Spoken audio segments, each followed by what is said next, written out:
Last time we found ourselves at the RSPB location in South Uist, where we met up with friends and local wildlife. Watch now as this wild camp turns out to be a bit of a disaster.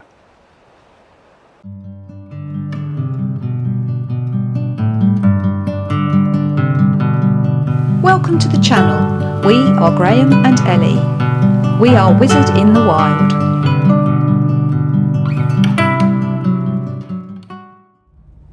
After leaving Wizard Pool, which you saw in last week's vlog, we've got a busy day planned. We've got to head back north to the island of Benbecula.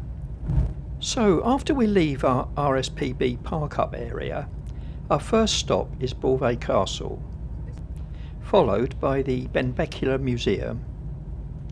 Then, further north, a set of standing stones called Gramsdale Standing Stones. And that's as far as we've got so far planning our day. This is the causeway to Benbecula. And the tide's in today. It was out yesterday.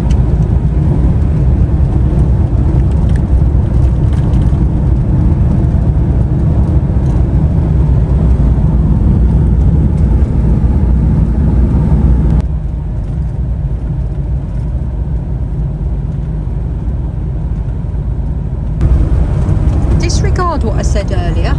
This is the causeway that takes you on to Benbecula. Anything swimming out there? Any dolphins? Can't see any. See a few little islands. This is what they call the South Causeway. This is called the South Causeway. Graham reliably informs me.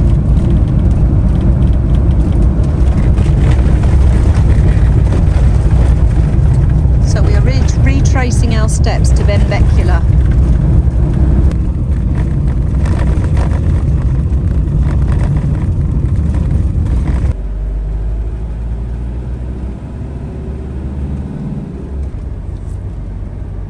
Unusual to see a castle on level, isn't it, really?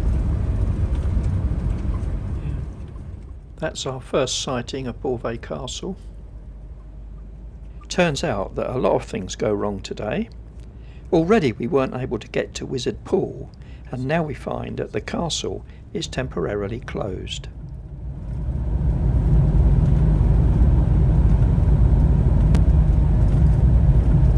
So a bit disappointed, we now head for the Benbecula Heritage Museum. In fact, we have a right job trying to find it. Turns out it's in a school building. But guess what? Yeah, it's closed the day we were there. Another disappointment. Let's hope we're luckier with the Gramsdale Standing Stones. So Jazz has decided she likes screaming in the van now. Not quite sure where that's come from. We've tried putting her in various travel positions, none of which seem acceptable. Her tongue's hanging out. We made herself thirsty with all that squealing. There she goes. Not sure if she's decided.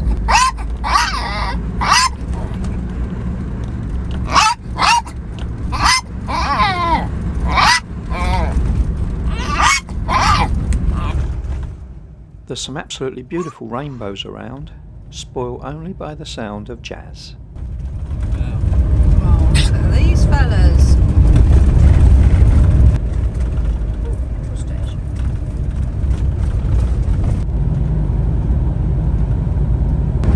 This house. That's cute. On the left behind that wall is Benbecula Airport, which I believe is also an RAF base. Looks like they've got a couple of runways. If you are visiting these standing stones, it looks like you're turning into somebody's drive. We parked here as the closer car park looked like residence parking. It almost feels like access to the stones is through somebody's garden gate, but it's not. The stones themselves are at the very northern tip of Benbecula, just before you go over the causeway in fact. The total diameter of the circle is about 100 feet, and there is an outlying stone slab to the east of the circle. The location is a bit odd really, as many circles are located on a sloping hill, but the Gramsdale circle is almost totally flat ground. This stone is the only standing one and is about 5 foot tall.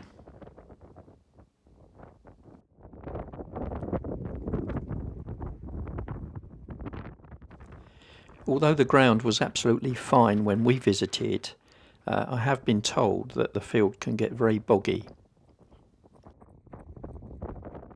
The most impressive find at Gramsdale was a carved Pictish stone, one of only 3 such stones to be unearthed in the Hebrides. The Gramsdale stone was ornately carved, suggesting that it belonged to an individual or family of high standing. But the stone is now at Edinburgh Museum. It's a bit of a shame it's not on the island, really.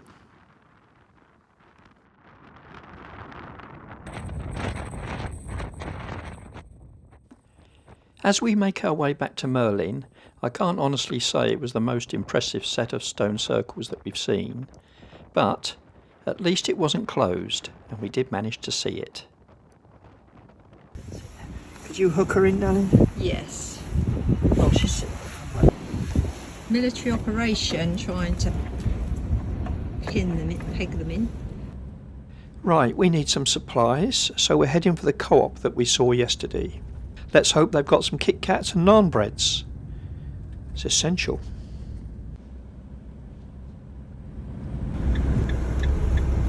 Oh, looks like Co-op's had a delivery.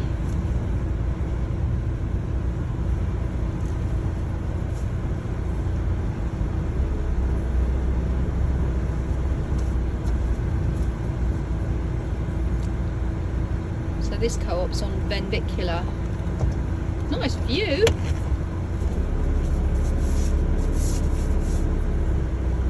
Big lorry seems to deliver to the Co-op as well as probably other places. They don't have dedicated Co-op lorries to the islands, not that we've seen anyway. Right, supplies all purchased and put away in the cupboards. Now we're off to have a look at Howmore Church. Howmore, which is Tober Moor in Gaelic, has a modern church which Ellie is going to have a look at. Then I'm going to look at the remains of 4 or 5 churches and chapels that are still there, including the ancient burial ground. This is the church that you can see in the distance.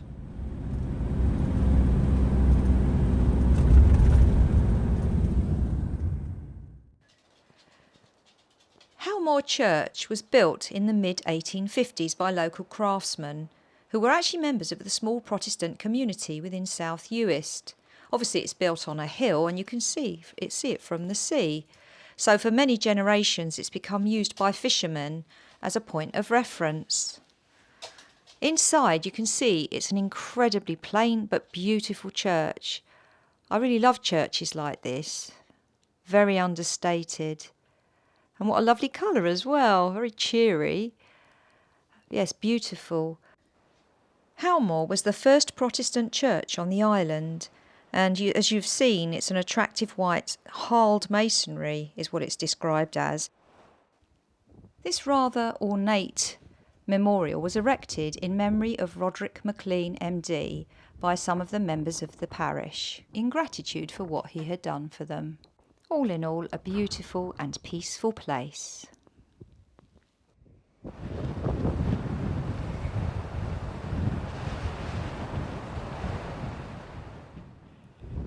Ellie's given me the job of looking at the old stuff. I wonder why that is. Do you think it's anything to do with my age? Tober Moor remains include 4 or 5 churches and chapels. It's not known when the first chapel was built here, but a stone slab with an outline cross suggests a Christian presence before the 9th century. The ruins here that you can see now may be no earlier than the 12th century, but their character is reminiscent of early Irish Celtic monastic sites. The name, Tober, comes from the Old Norse word meaning mound.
Search for Sites has given us a suggestion just a few miles away of somewhere to camp up for tonight. We're off there now. But first, got to avoid running over this little fella.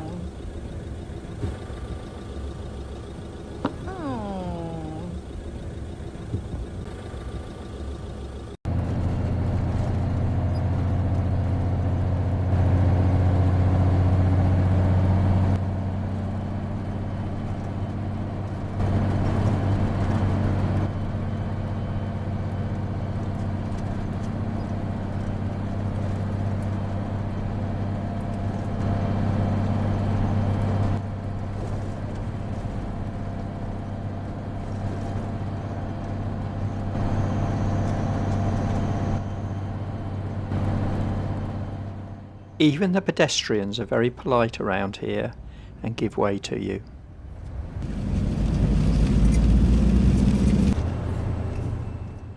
Sometimes with these single track roads, you just have to be pragmatic and reverse back a bit.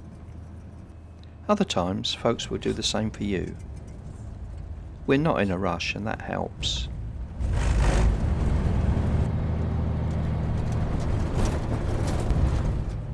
This is Google's Street View of Ardmichael Cemetery. We're attempting to drive around and park up over here. But it turns out it's not as easy as that.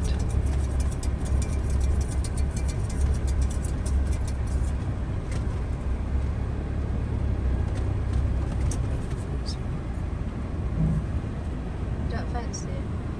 It's grass, isn't it? Yeah. I don't.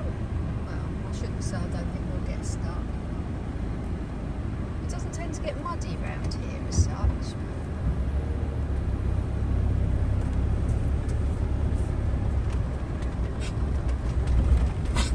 I mean, we drove on grass on that other place, didn't we? I don't mind driving on grass, and I don't mind driving up hills. But when the two are combined on grass that's been rained on a lot, I'm a little bit more worried. Just take it really slowly, mate.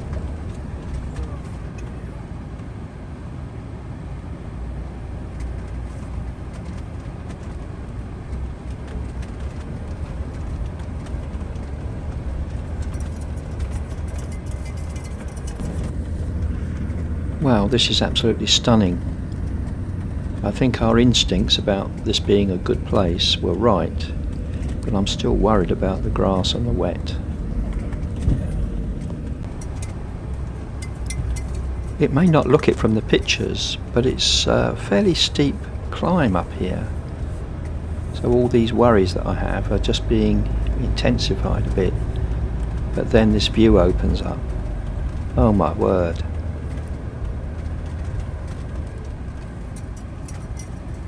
Oh no. Just got to take it really steady. Yeah, I don't know where people actually park.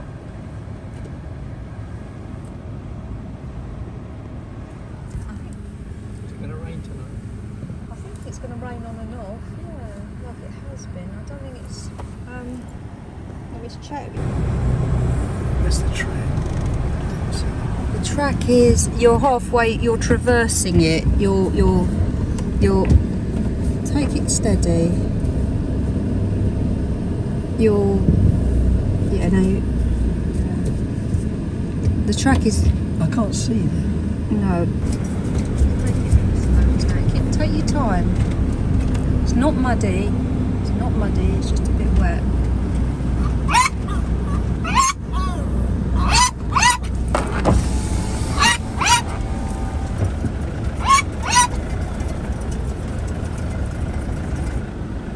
There is a low path down there, which you might be happier with. We decide against following the low path simply because our nerves are by now just so frazzled. Amazing, isn't it? It's an incredible place. We're debating, are you filming? Yeah. We're debating whether to stay here or not. It's all on grass. Could easily get stuck. Shh, Jazz. Yeah, you could easily get stuck. And you're right on your own. This is like the most desolate place that we've ever been to. It really is. It's described as such. It's like if you want to get away from everything, this is where you come. Except the dog. Can't get away from her having a screaming fit. Well, in the end, we decided to move on. In retrospect, I wish I'd been braver and stayed.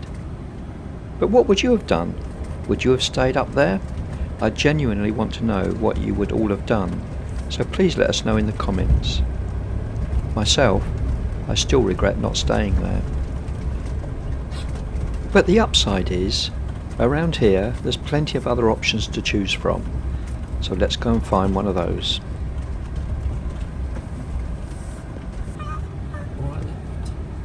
Clear left. Our next destination does involve a track with quite a few potholes. I think it was maybe a couple of miles down this track. The place we're headed is called Bornish Dunvallen, and you can see it here on this little peninsula.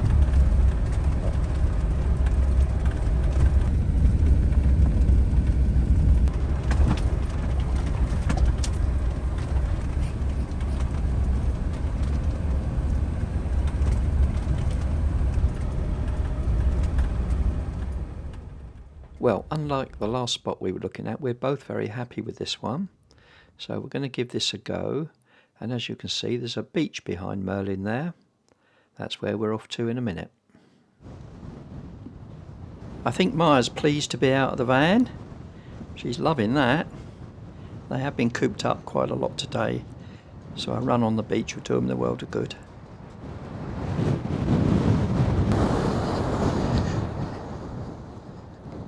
I must admit, it's really nice to be out stretching our legs after being in the van so much today.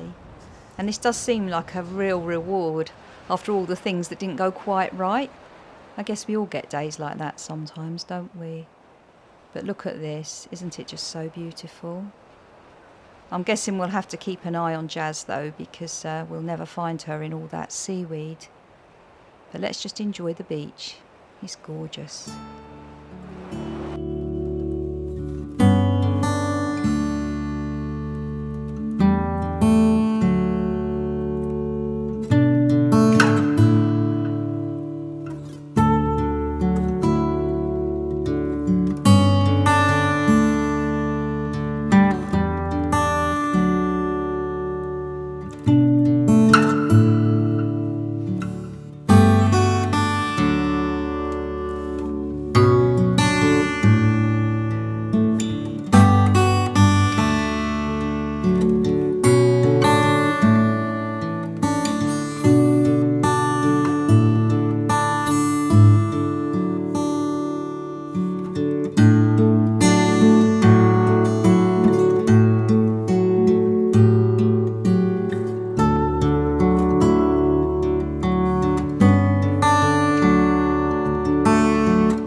had a quick blowout on the beach.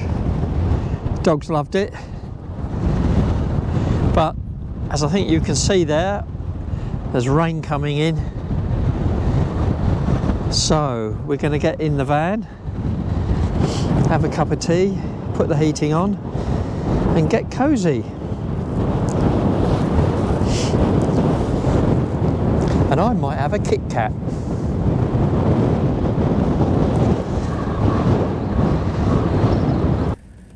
So as you can see, we only just made it back in time. Nearly got another good soak in. Just look at that out there. Well, while it's blowing a hoolie out there, I think I'd better get on with supper. So tonight we are having a cheesy beanie casserole. So we're washing vegetables, and there's a cheese sauce from Bosch, which is rather nice, and some cannellini beans. So I'll begin by frying off the mushrooms in a little bit of flora.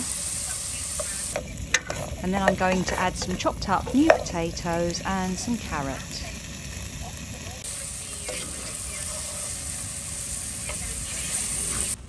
Once they've cooked for about 10 minutes, I'll add the broccoli, because that takes less time to cook and we don't want that overcooked.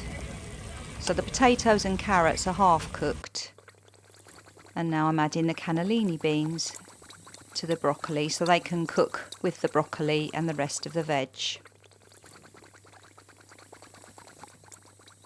When the broccoli's nearly done, I add in the Bosch cheese sauce. You could use a homemade cheese sauce or any kind of cheese sauce. And of course some vegan cheese and ham. Even editors need feeding. Sustenance. And guess what he's got? Da da da da. Naan bread, naan bread.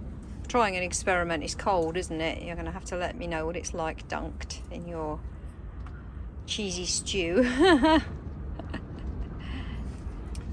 will.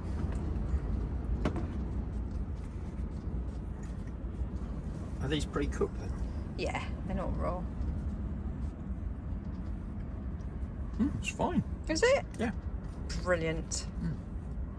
Enjoy. Nice with a bit of chicken tikka, but... Oh, stop it. So for those of you who feel that Graham is being denied, deprived, there you go. I have a quarter of a naan.